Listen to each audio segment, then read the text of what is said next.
তাওয়াক্কুলের ও ঈমানের অবিশ্বাস্য দৃশ্য, যার জন্য মাঝ আকাশ থেকে দুবার ফিরল বিমান।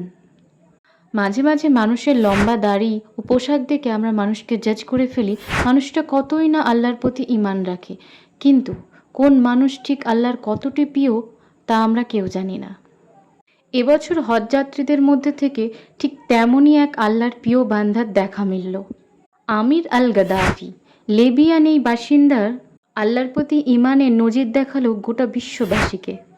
হজের জন্য রওনা হওয়া এই ব্যক্তির নামের সাথে গাদ্দাফির পদবিটা থাকায় তাকে পড়তে হয় কিছু লিগ্যাল সমস্যায়। এয়ারপোর্ট কর্তৃপক্ষ তাকে জিজ্ঞাসাবাদের জন্য নিয়ে যায়।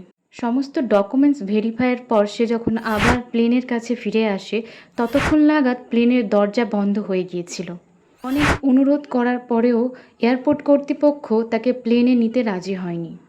তাকে না নিয়েই প্লেনটি হজের জন্য রওনা দেয় মাঝ আকাশে। কিন্তু সেখানেই শুরু হয় বিপদ। আমিরের ছিল আল্লাহর প্রতি অগাধ বিশ্বাস। তিনি দাঁড়িয়েই রইলেন।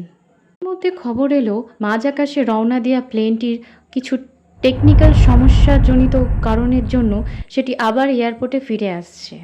বিমানটি এয়ারপোর্টে ল্যান্ড করার পর সমস্ত রকমের টেকনিক্যাল সমস্যার সমাধান করার পর আবার সেটি হজের জন্য রওনা দিতে প্রস্তুত হলো। কিন্তু আমির আল গাদ্দাফি সেখানেই দাঁড়িয়েছিলেন। তিনি পাইলটকে রিকোয়েস্ট করলেন এবার যেন তাকে নিয়ে যাওয়া হয়, কিন্তু পাইলট কোনো মতেই দরজা খুলতে রাজি হলেন না। কিন্তু আমির এবারও সেখান থেকে এক পাও নড়তে রাজি হলেন না। ঠিক আগের মতোই এবারও মাঝ আকাশে দেখা দিল সমস্যা। বিমানটিকে ফিরিয়ে আনতে হলো এয়ারপোর্টে।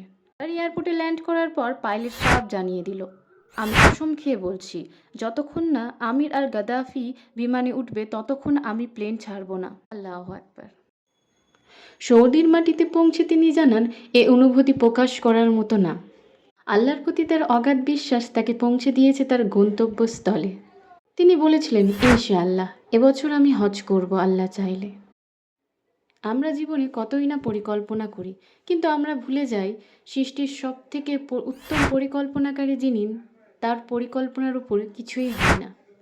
তিনি যেটা চাইবে, যেমনটা চাইবে ঠিক তেমন করেই আমাদের জীবনে আমরা গন্তব্যস্থলে পৌঁছে যাব। আমাদের তার উপরে ঈমান ও তাওয়াক্কুল রাখতে হবে অবিশ্বাস্য। সম্প্রতি এই ঘটনা নজির সৃষ্টি করেছে গোটা বিশ্বের মুসলিমের অন্তরে। প্রতি ঠিক কেমন ঈমান ও তাওয়াক্কুল রাখতে হবে তা যেন এই লিবিয়ানবাসী আমাদের চোখে আঙুল দিয়ে দেখিয়ে দিলেন।